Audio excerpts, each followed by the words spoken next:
sukol yung kanyang mga staff na nagsisinungaling. Kaya yung sagot ng mga kababayan ni Sara dito sa impeachment proceeding sa Congress, katahimikan, pag-iwas, teknikalidad. Ganyan po, hindi po yun hindi yan na defense. Malinaw na indikasyon mga kababayan ng liability. So kapag ang pera mga kababayan ay hindi maipaliwanag pero may nakitang bilyon, hindi na po tanong kung may kaso, kundi kung kailan ito haharap sa hatol.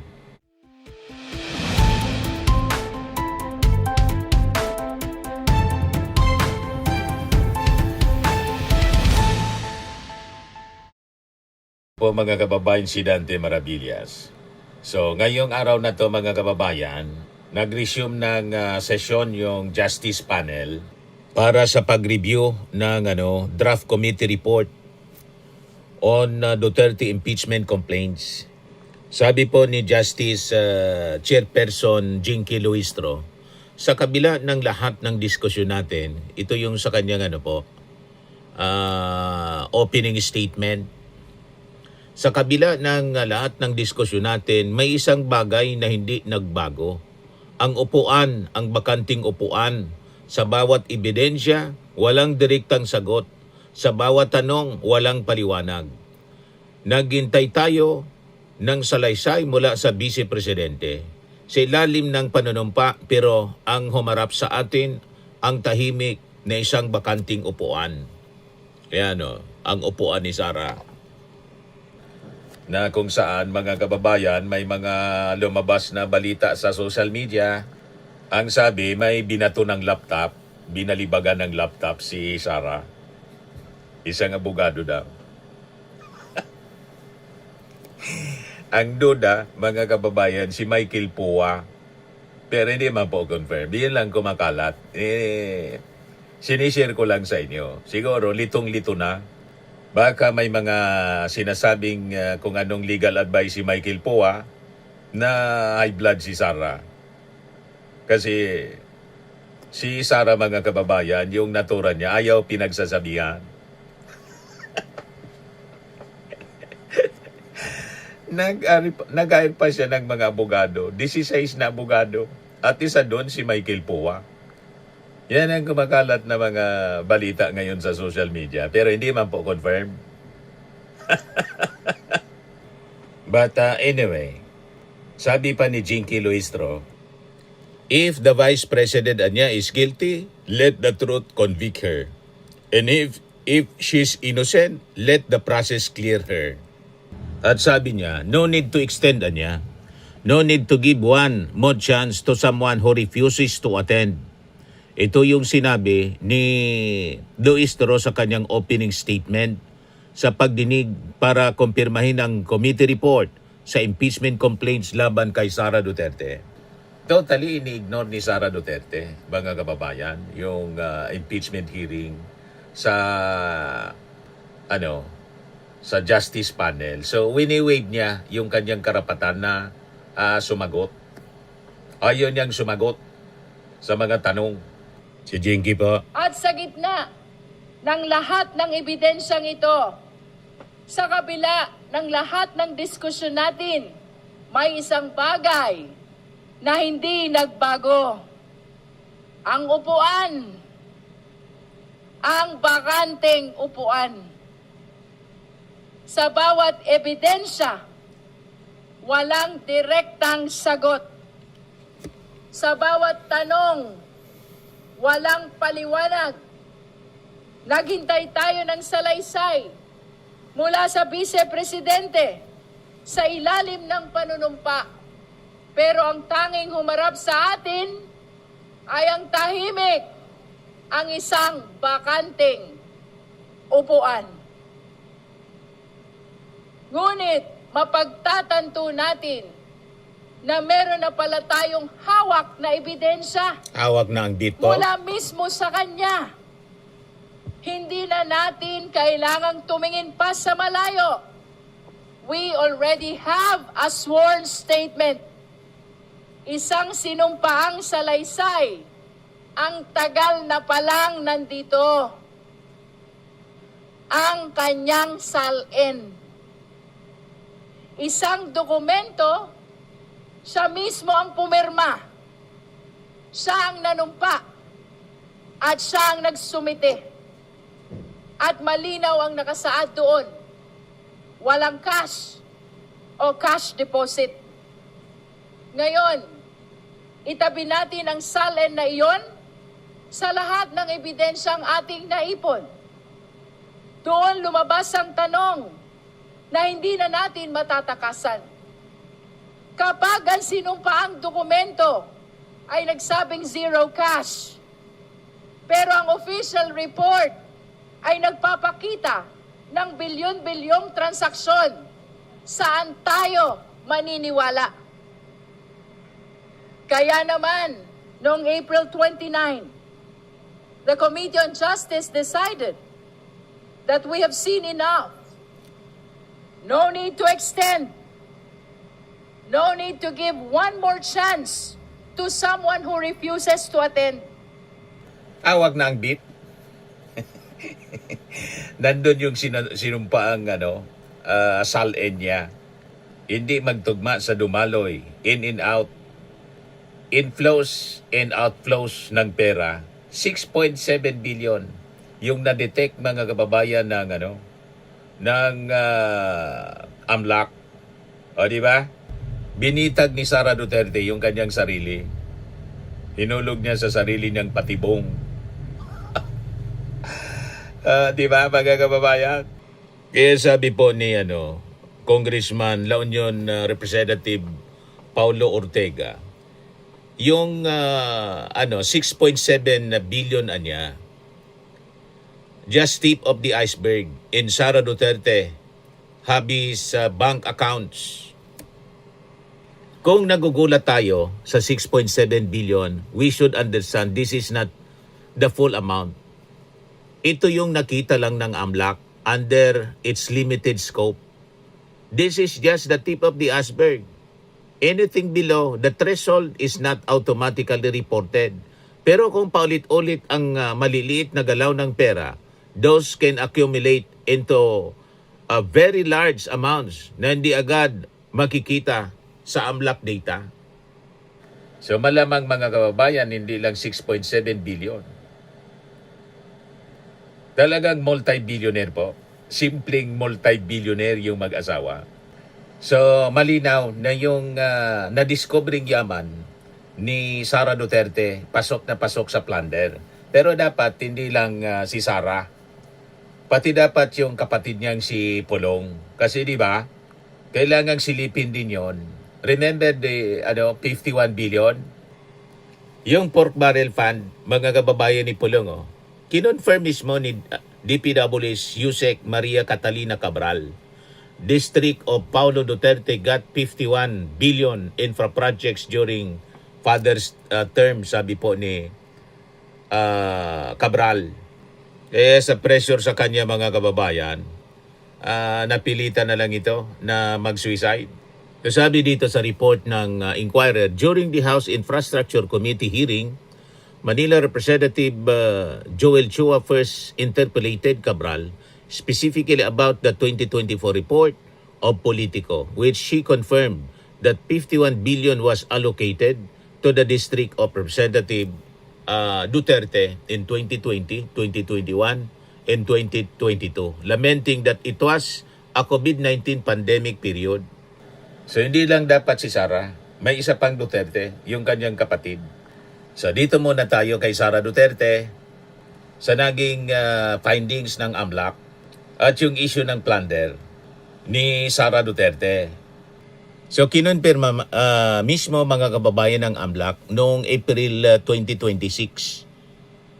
Yan na may 18 bank transactions na tumutugma sa mga aligasyon ng suspicious wealth laban kay Sara Duterte.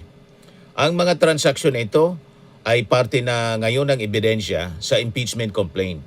Ang nasabing mga transaksyon basyan din sa kasong plunder under Republic Act 7080 kung saan inaalam ang yaman ay mula ill-gotten gains na lumalampas sa 50 million pesos. Pag ang involved, lampas sa 50 million, pasok sa plunder, mga kababayan. Ngayon, may questionabling pondo, paggamit ng confidential funds. Hindi din maipaliwanag ng maayos yung 12.5 million pesos. So ito po, may bank records, may transaction trail, may malinaw na pattern na sinusundan, mga kababayan. So ito, mga kababayan, kung ito ay simpleng pagkakamali, dapat sana may malinaw na paliwanag si Sara Duterte. Kaya lang talagang wala. Kahit, mga kababayan, yung kanyang nagkakabol-buhol. Grabe yung nervyos abang tinatanong ni Jinky Luistro. Yung kanyang staff, si Acosta, yung kanyang special disbursement officer. Pakinggan natin. Bakit po kayo nanginginig? Bukod po sa nanginginig, ano pong nararamdaman nyo? Grabe nervyos. Hindi naman po ako sumisigaw. Sisinungaling kasi. Po, wala po talaga akong alam kung sino po yun, si Piatos. Koy Villamin, si Grace Piatos po. Kasi po, si Sir La Chica po ang nasa ground. Nagkanda po. bol-bol Siya sa po ang pagsisinungaling. nagpipirma. Nag-base na lang po ako sa sinaol sa binalik niya sa akin na acknowledgement receipt po, ma'am. Pero ma'am, I hope you acknowledge na yun pong sinasabi niyong ginawa ni Colonel Chica. Yun po'y trabaho niyo as a special dispersing officer. Yes, ma'am. Pero may utos po ang aking boss, ma'am, na i-release ko po. Naging parang Kay bata, Sir La magsalita. Chica, ma'am. I heard you, ma'am. Yes, ma'am. We will just proceed with the question. Tell me pag hindi niyo na po kaya, I will stop. Ano po? You just answer from what you believe is true to yourself. Yes, ma'am. Punta po tayo kay Kokoy Villamin. Do you know this person? Wala po talaga akong alam, ma'am. Wala po kayong alam. Yes po, ma'am. Malinaw na nagsisinungaling, mga kababayan. Sukol na sukol si Sara Duterte. Sukol na sukol yung kanyang mga staff na nagsisinungaling. Kaya yung sagot, mga kababayan, ni Sara dito sa impeachment proceeding sa Congress, katahimikan, pag-iwas, teknikalidad. Pag ganyan po, hindi po yun, hindi yan na defense. Malinaw na indikasyon, mga kababayan, ng liability. So kapag ang pera, mga kababayan, ay hindi may padiwanag, pero may nakitang bilyon, hindi na po tanong kung may kaso, kundi kung kailan ito haharap sa hatol. Ganun po ang tanong na dito, mga kababayan. Ngayon, doon kay Pulong, may confirmation po, 51 billion. Kinonfirm mismo ni Jose Cabral. So, pino na ito, mga kababayan, ng mga mambabatas. Kasi bilyon-bilyon ang dumaloy sa kanya sa panahon pa ng pandemic. At sa kabila ng dambuhalang pondo na dumaloy sa distrito po ni Pulong, 65 areas pa, mga kababayan, sa Davao ang reportedly binabaha. So kailangan talagang silipin kasi ang DODA, this could be systemic diversion yung nangyari. Pinakamalaki ito, mga kababayan, na allocation sa kasaysayan, pero aros hindi maramdaman. Baka niya Mr. Maravillas na punta sa mga kaluluwa, ghost. Kaya nga kailangan silipin po. Di ba? Diyan niya Mr. Maravillas, yung tingin mo bakit ganito yung pattern na nangyayari sa mga Duterte. Namiyasa kasi. Sa mahabang panahon, ang mga Duterte ay naging untouchable sa kanilang lugar. Kaya na may hasa, mga kababayan. So ngayon, na sila ay pinapanagot, mga kababayan, dito natin makikita, masusubok yung tatag ng Kongreso. At nakikita naman po natin na hindi nagpapatinag yung Kongreso. Pati sa Ombudsman at saka sa Judiciary. Kasi paghayaan lang, mga kababayan, yung isyong itong lumipas, mawawala ng saysay yung mga batas natin sa plunder at saka graft. So hindi po ito pamumulitika. Ito po ay constitutional na obligation. Dahil sa dulo mga kababayan, ang bawat pisong hindi maipaliwanag, pisong ninanakaw po para sana sa ospital, sa edukasyon, sa ayuda, at siyempre sa kinabukasan ng ating bansa. So kapag ang ebidensya mga kababayan ay bank records at bilyong budget, hindi na po siya kwento ng politika. Ito po ay kwento ng pananagutan na hindi na po pwedeng takasan ng mga Duterte. Kaya mabuhay yung ating Kongreso.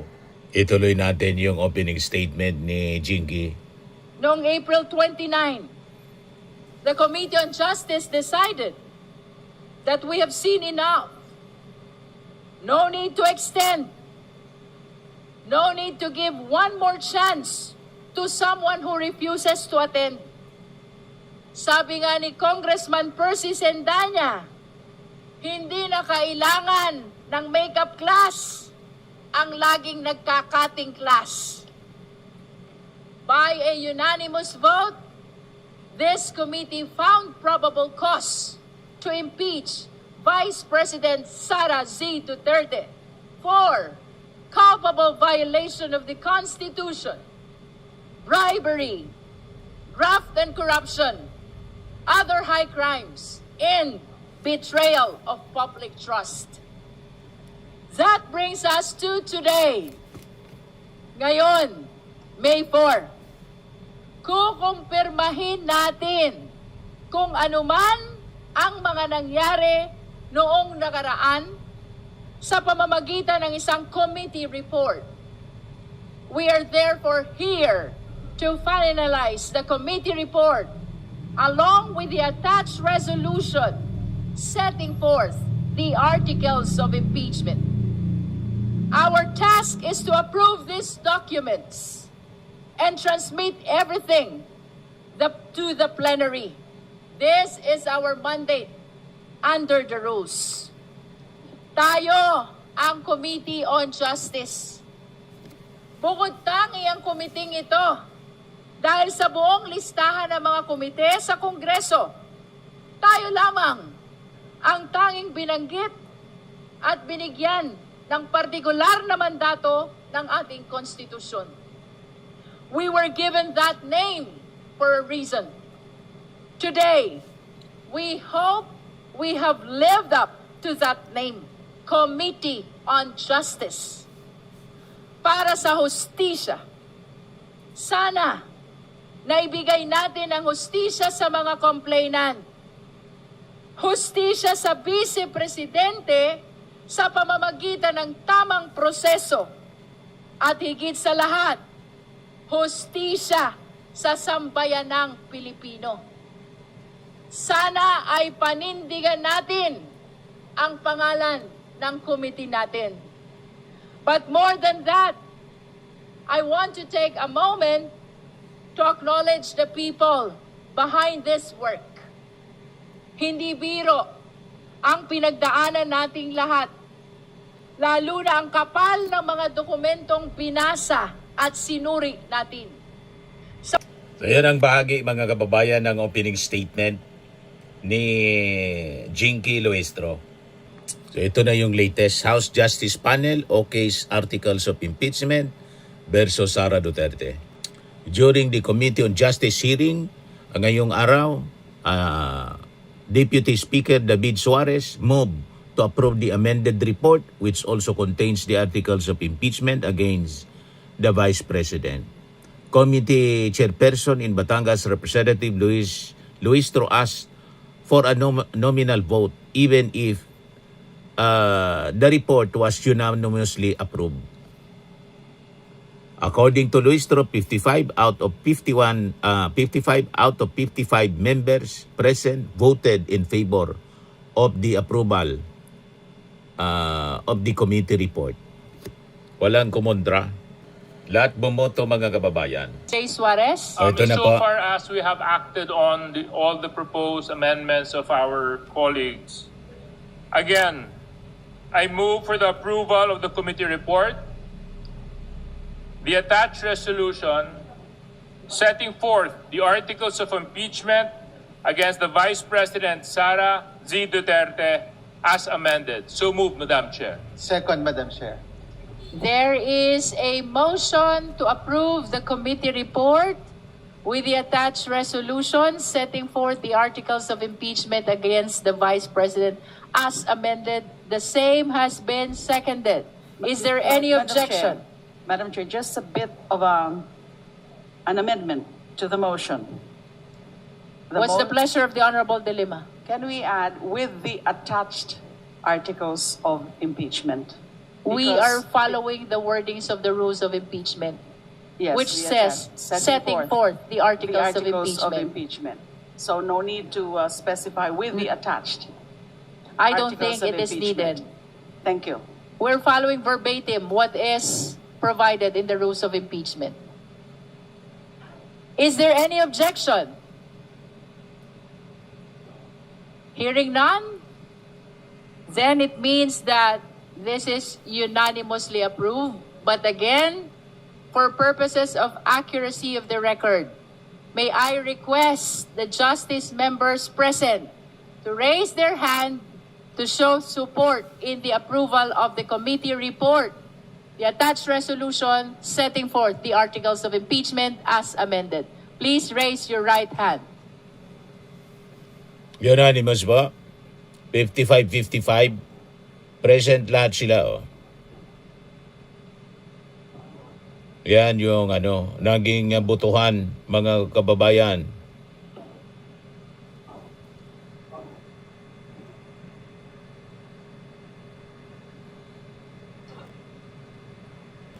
$55-55. Unanimous. And it is expected, yung 215 mga kababayan na mga pumirma sa impeachment ni Sara last year, ganun pa rin yung pipirma. Ganon, mga kababayan. Pero tingnan na lang natin sa aktual kung yun talaga. Sa mga naghanap ng malinis and spacious fitness gym, pumunta lang po kayo sa aming Colossal Fitness Gym. We also offer Grab Car Rental with our brand new 2023 model ng Toyota Innova.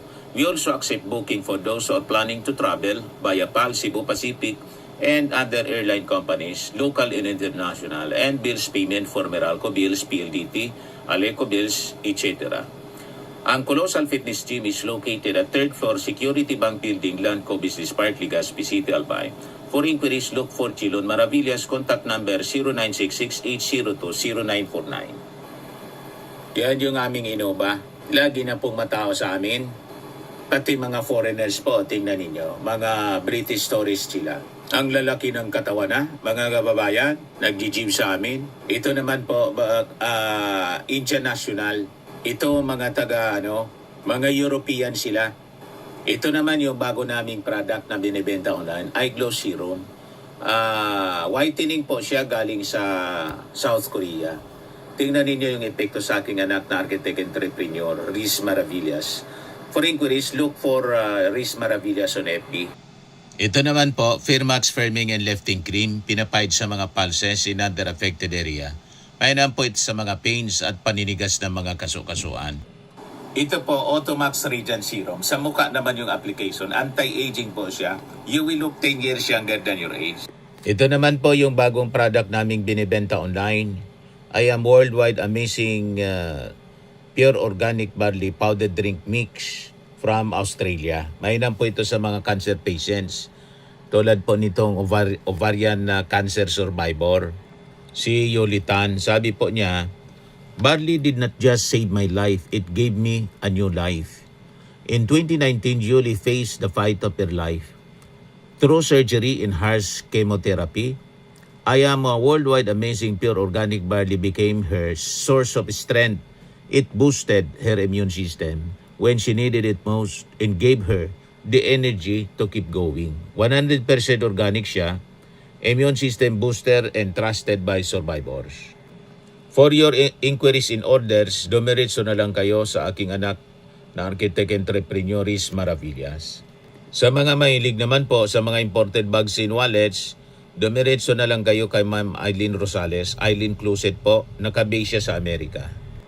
Yan yung kanyang online selling Every Sunday po, 7 o'clock in the evening. Pwede kayo mag-order sa kanya, direkta.